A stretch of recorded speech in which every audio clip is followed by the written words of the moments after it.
distinguished guests on the dais, awardees, ACC past presidents, Board of Trustees, Board of Governors, Assembly of International Governors, ACC staff, members, guests, families, and friends.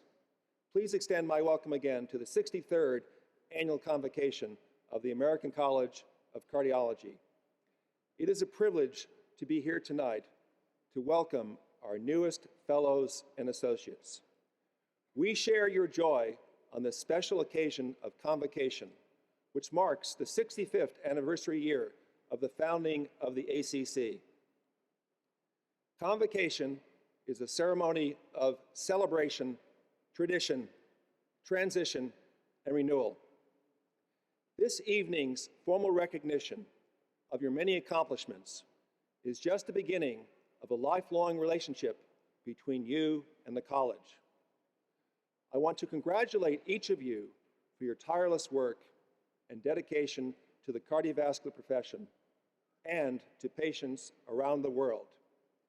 You are the future of cardiology and of the ACC. I want to talk a little bit tonight about history and about the future. William Shakespeare wrote in The Tempest, "What's past is prologue." This quote is engraved on the National Archives building here in Washington, D.C., as a reminder that history influences and sets the context for the present. Each of us is here tonight because of those who came before us. Cardiovascular innovators like Franz Grodel, Bruno Kish, Elliot Corday, Simon Dack, Jeremy Swan, Andreas Grunsig, James Dove, and so many countless others. The history of the American College of Cardiology and its members has strongly impacted contemporary clinical practice. Over the past 65 years, we have learned how to operate on a congenitally diseased heart, replace and repair its valves, restore life to patients following sudden cardiac death, control the heart's rhythm, bypass diseased coronary arteries, open diseased vessels, completely replace the heart, reverse a heart attack in progress, and inhibit the development of coronary artery disease. Because of these dedicated pioneers, we now have more options for treating even the sickest patients, from infants to the elderly. Taken as a whole, these men and women are why people around the world have a better chance of not only surviving cardiovascular disease, but living longer, healthier lives. These innovators are the context to our present, a present in which many of the issues we face are not that different from those faced throughout the college's 65-year history. Issues like information overload, practical use of guidelines at the point of care, global cardiovascular health, liability concerns, shifting practice settings, and workforce shortages. Addressing his colleagues in 1949, ACC founder Dr. Franz Grodel commended them for choosing to meet the future not merely by dreams, but by concerted action and inextinguishable enthusiasm. However, there are newer challenges driving rapid and massive change, both in the United States and globally. On the clinical front, statistics show that while huge strides have been made in treating cardiovascular disease and reducing mortality over the last several decades, heart disease continues as the #1 cause of death around the world. This trend is only being magnified by an aging population, the worldwide obesity epidemic, and the related growth in the prevalence of diabetes and other non-communicable diseases. Meanwhile, according to the Association of American Medical Colleges, a shortage of physicians is expected in the United States by next year, with this number predicted to increase across all specialties, including cardiology, by 2024. Given the growing demands for healthcare, integrated or team-based medicine is increasingly viewed as a means to address these looming shortages in the cardiovascular workforce. Team-based care also shows promise in terms of enhancing the quality and safety of patient care and expanding physician productivity and job satisfaction by reducing workloads and preventing burnout. Surveys of ACC members over the last few years support these claims.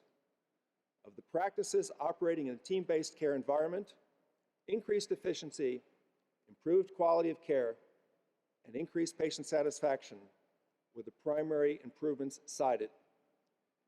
Economic and political factors are also key drivers of change.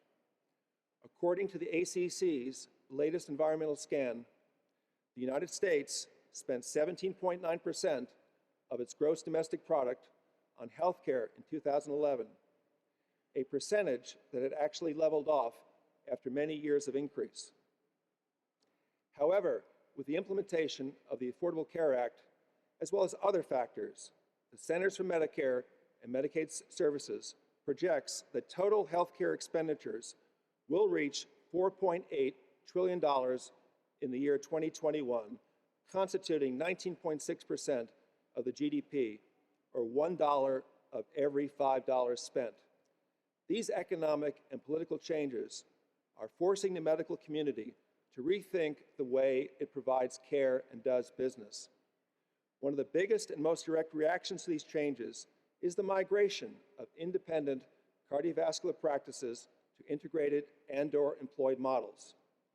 Other major external factors include increasing transitions to outpatient care, as well as greater oversight and regulations involving relationships with industry that have impacted the way educational programs, research, and fellowship career development awards can be funded.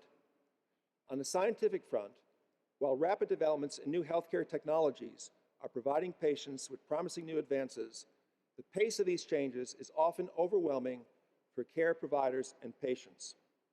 Organizationally, the ACC has also undergone its fair share of changes. In the past decade, the college has opened its doors to support all members of the cardiac care team, with the number of nurse practitioner, pharmacists, cardiovascular technologists, and practice administrator members exceeding 5,000. The trend toward hospital integration is also requiring the college to reach out to hospitals and other large facilities and tailor its offerings to meet the very different needs of the increasing number of members in a hospital environment.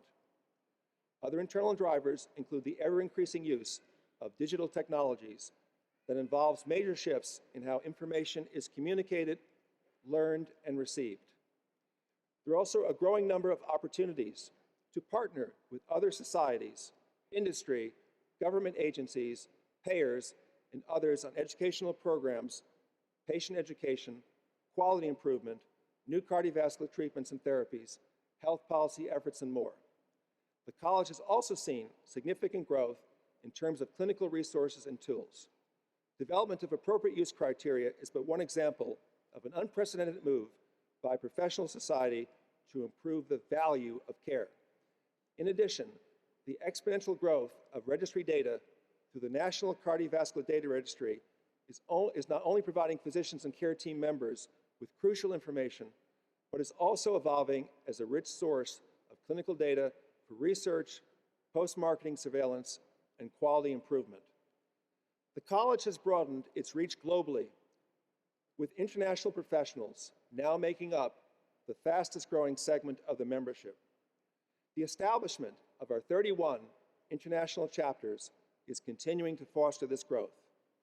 Our new International Centers of Excellence pilot program is another way we are striving to enhance global cardiovascular health.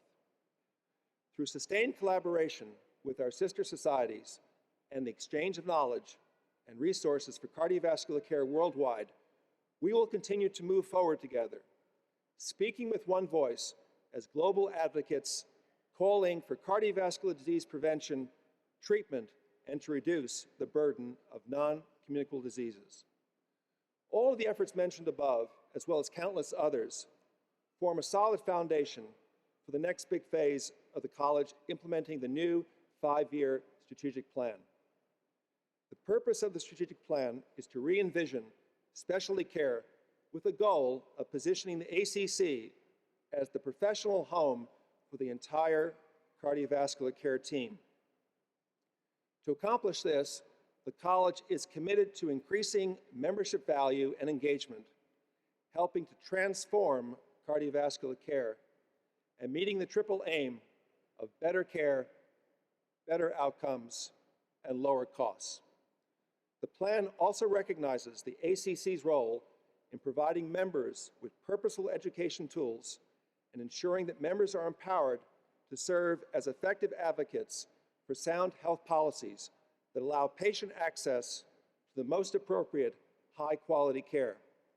Supporting members in their expanded accountability to improve population health, as well as recognizing the importance of data, information, and the development of knowledge in both education and care transformation, are at the heart of the strategic plan.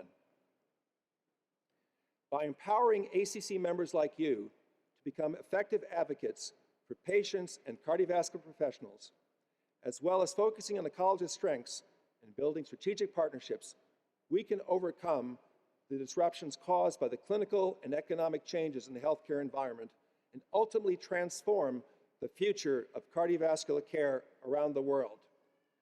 Continuing to look ahead, the ACC remains committed to its members, their patients, and society, focusing on professionalism as a core value. While challenges abound, supporting practice excellence with tools to enhance quality and value distinguishes the ACC commitment to its members.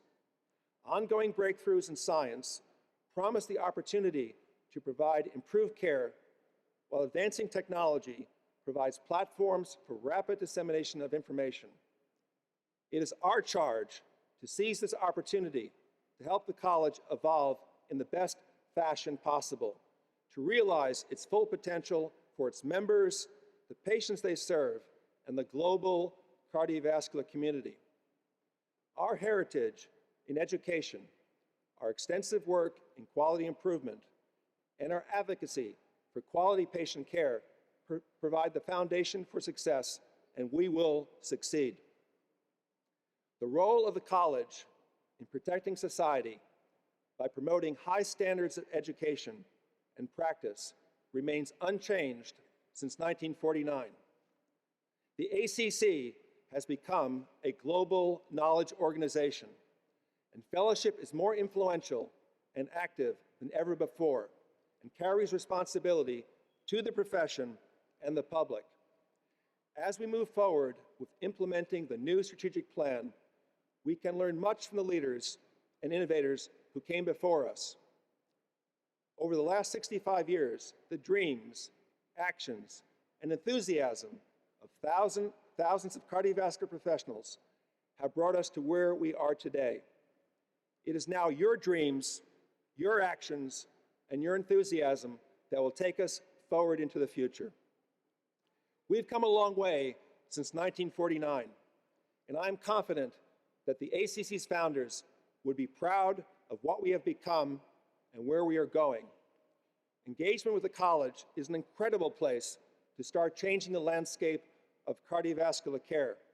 I encourage you to volunteer with the college and become active in your local chapter and with the national ACC.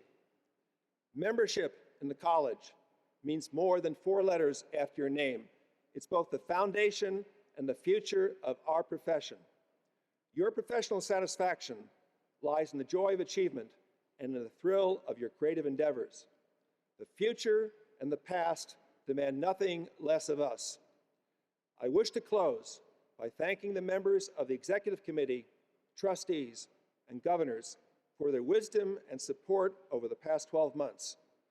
I would like to acknowledge those giants who helped make me what I am today, the ACC leaders and staff who tirelessly work to fulfill the mission of the college, and the cardiovascular professionals around the world who've dedicated their lives to advancing the health of those living with or at risk of heart disease.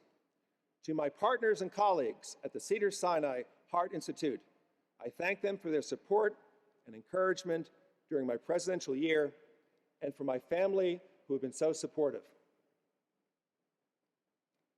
Thank you for your trust and for the opportunity to serve. It has truly been a pleasure and a privilege to lead the American College of Cardiology. Let the deeds of our past serve as guides to our future. Thank you.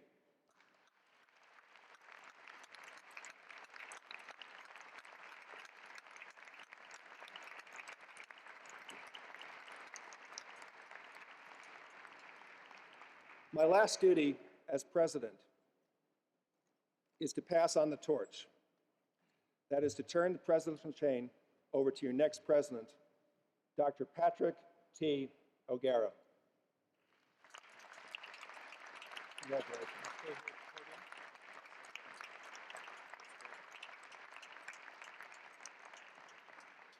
Well, we're both Irish, but I don't think anybody would miss the difference in height. I think John's relatives must have come from the eastern side of the island, and perhaps mine from the west. But John, it's fantastic to have you here at the podium for one last public recognition. As the newly elected president of the ACC, it is my first and most pleasant duty to present you with a plaque that is entitled "The American College of Cardiology expresses great appreciation to John Gordon Harold, MD, MACC, in recognition of his remarkable leadership as president of the college 2013 to 2014, Washington, D.C., March 31, 2014. John?